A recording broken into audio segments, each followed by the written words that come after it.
படிக்கும் போதே சம்பளத்துடன் கூடிய பார்ட் டைம் வேலை வாய்ப்பிற்கான 100% உத்தரவாதத்துடன் MBA படிக்க இன்றைய ஆச்சி பிசினஸ் ஸ்கூலில் சேருங்கள்.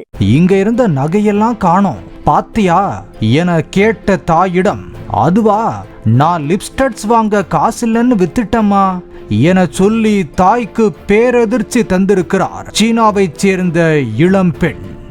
அந்த டீனேஜ் பொண்ணு விற்ற நகைகளின் மதிப்பு 1.5 கோடி ரூபாய்.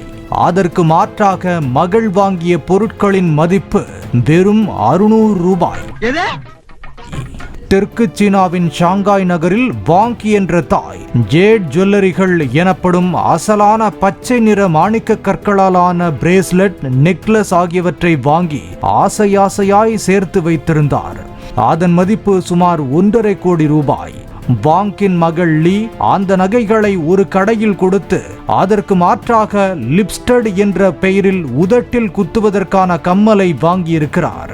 தன் தோழி அந்த லிப்ஸ்டட் போட்டிருந்தது அழகாக இருந்ததாகவும் தாய் வைத்திருந்தது சாதாரண பாசிமணி என நினைத்து ஜேட் நகைகளை விற்று 2 ஸ்டட் வாங்கியதாக கூறியிருக்கிறார்.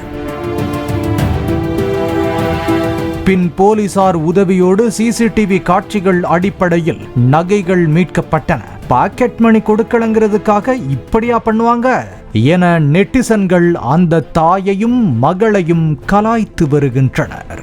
படிக்கும் போதே சம்பளத்துடன் கூடிய பார்ட் டைம் வேலை வாய்ப்பிற்கான 100% உத்தரவாதத்துடன் MBA படிக்க இன்றைய ஆச்சி பிசினஸ் ஸ்கூலில் சேருங்கள்.